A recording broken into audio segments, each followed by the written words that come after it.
Welcome to the Heavy Pages podcast, a space for women struggling with an unwanted separation or divorce.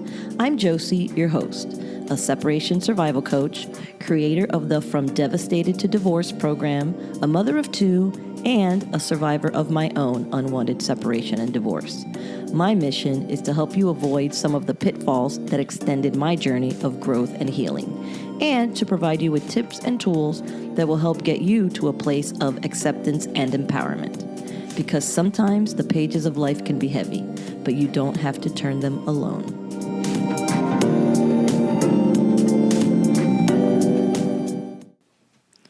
Hello, and welcome to another journal entry episode. As always, thank you for being here, following along on my journey as told from my old journal entries. And so, without further ado, let's get into this week's journal entry that's going to be for Thursday, December 9th. Oh, and before I get into this one, I just want to mention it's probably like kind of a part two to the most previous journal entry. So you might want to listen to that one first before you listen to this one. It might stand on its own. Anyway, let's find out. Sorry. Back to Thursday, December 9th. Okay, so I have not gotten a call. It is after 9 p.m. and no call. I went to therapy today and told him about Mario. He was not happy, but he did shed some insight on why I'm so needy. Well, he did not really say anything new, just that I'm spoiled and refuse to just let the world happen to me. I keep thinking that I can rule the world, and he also says that I cannot control the pace of this or any relationship. It needs to happen at its own time, and I just need to go with the flow. I cannot force this. I cannot force Mario to be available when I want him. I cannot make him call me when I want. I pretty much need to chill, or I will ruin any chance with any person. I do see that about me. I do know I need to chill, and I asked him what I need to do, or how do I do it is more like it. And he said discipline. That is the key. Like in everything else, I need to make it happen by working on it. Okay, so I'm going to try.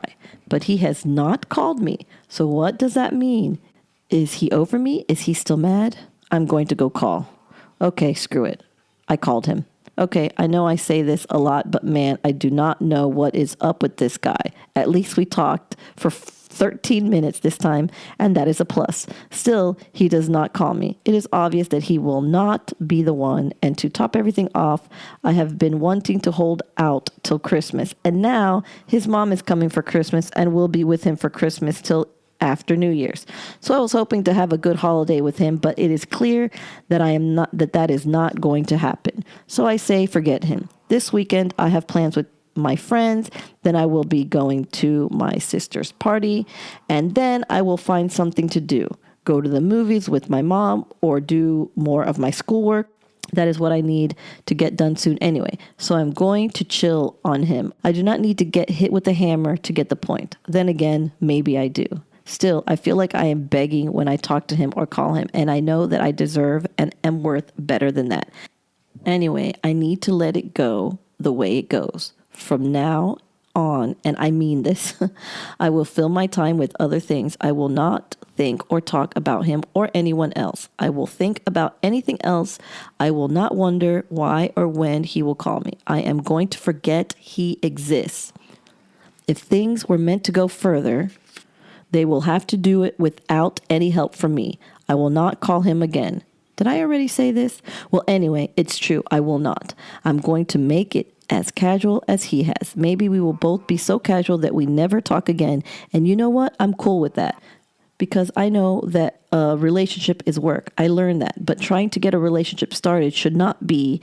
And I feel that this is exactly what's going on. Well, I'm done. I'm done with that. I keep getting annoyed, and it is because I'm not listening to myself. I called him last. We talked. Things were okay. Nothing was settled. Now I know he is unavailable for Christmas, the main reason I was holding on to him. And you know, even if his mom was not around, I have a strong feeling that I would not have seen him anyway. That is just how he is. And man, I am just done with that. The end. Is it? Is it really the end? I don't know. I guess we will see. But I went to therapy. I remember going to see my therapist and letting him know that I had not only met somebody, but that I had slept with him. And he was not happy about that. He was not happy. He read me the riot act. And I understand and I get it, because I was not valuing myself. Clearly, I mean, first of all, I tell him, yeah, I slept with him. And then I tell him how he's ignoring me, how he doesn't call me, how he got mad because I gave somebody else gas at 7-Eleven. That's in the other journal entry. And all of these things. And he must have been looking at me like, oh my gosh, we have so much work to do. He might have been thinking about what car he's going to buy next, because he knows that the cost of the amount of therapy that I'm going to need to fix myself is going to have him in business for quite a while. No, he really wasn't that kind of therapist, and he was really great with me. But clearly there was tons of work to do. No doubt about it. I mean, I went to therapy. The therapist told me all of these things. He told me discipline. And I'm not going to lie, I have never been a very disciplined person. I know that about myself. I don't have it in me. I try. But, you know, I recognize that that's one of my failings. And so after therapy and after everything the therapist said to me, I still called him. I still called him. But 13 minutes, that would have been like 7 calls before. No, not really, but 2, 4, 6, 8, 10, 12. Well, 6 calls before, because we only talked for a minute or 2 before on the phone, which also should have been a sign. If we're meeting in person, and what are we talking about? And then if we're not talking on the phone, what are we talking about? What kind of relationship was this? What did I even know about this guy, except for what business he kind of did? I knew where he lived. I knew that he was a jealous type. I knew that I barely knew anything about him. I don't even think I knew his last name. Maybe I did. I don't remember. I never wrote it on here.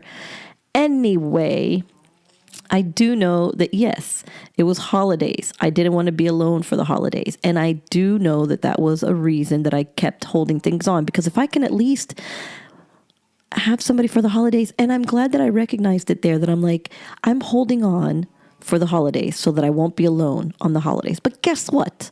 The odds are I was still going to be alone on the holidays. So what was the point of stretching out this inevitably, dragging this dead body of a relationship along with me when it wasn't really going to bring me anything? And now his mom was coming for Christmas. Forget it.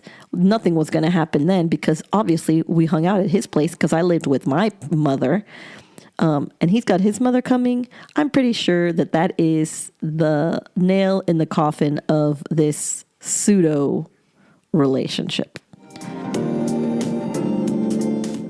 What else did my therapist say that was interesting? Let's see. He said my therapist's advice on how to stop accepting crumbs. No, that's not what he was talking to me about. He was talking more about me being patient and just letting the relationship or things in life play out, not to try and have control over everything. That is another thing I will tell you. I don't have discipline, but I'm a control freak. Is that even possible to have one without the other? Well, I guess it is, because that's kind of who I am, right? So let's see. He said that my reason was because I'm spoiled. Listen, this is how my therapist was. He's a funny man, and he would tell me how it was. So I'm like, shed some light. Cool. He'd tell me, because I am a spoiled brat and refuse to let the world happen to me.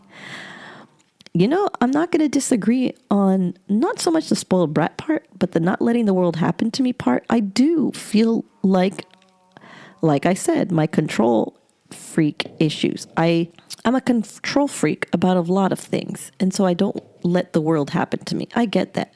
I wish I could translate that into things that I would really like to happen to me, but I apparently don't really want them to happen to me, because if I really wanted them to happen to me, they would. As an example, weight loss. I would love to be thinner, and I say I'm going to be thinner, and I try to do things to help be thinner, but it never really happens. Why? I don't have the discipline. But why? Do I really not want it bad enough? Because when there's things that I want and I can control and I have the opportunity to control them, I do. But this is me. This is my own body. This is my own everything. So technically, that should be the easiest thing to do because nobody else has any real control over it but me. I'm going to have to analyze that a little bit more. Anyway, I just, that's what's going on in this episode. I found it interesting. I got some therapy. I unfortunately called him, but what are you going to do about that? But I don't think it's December 9th. I have a feeling it's not going to make it to the next year, but don't quote me. Anyway, thanks for listening. I'm going to leave it here. I feel like this one was a little bit of a rambler, and so I apologize, but I'll do better next time. I promise. All right, bye for now.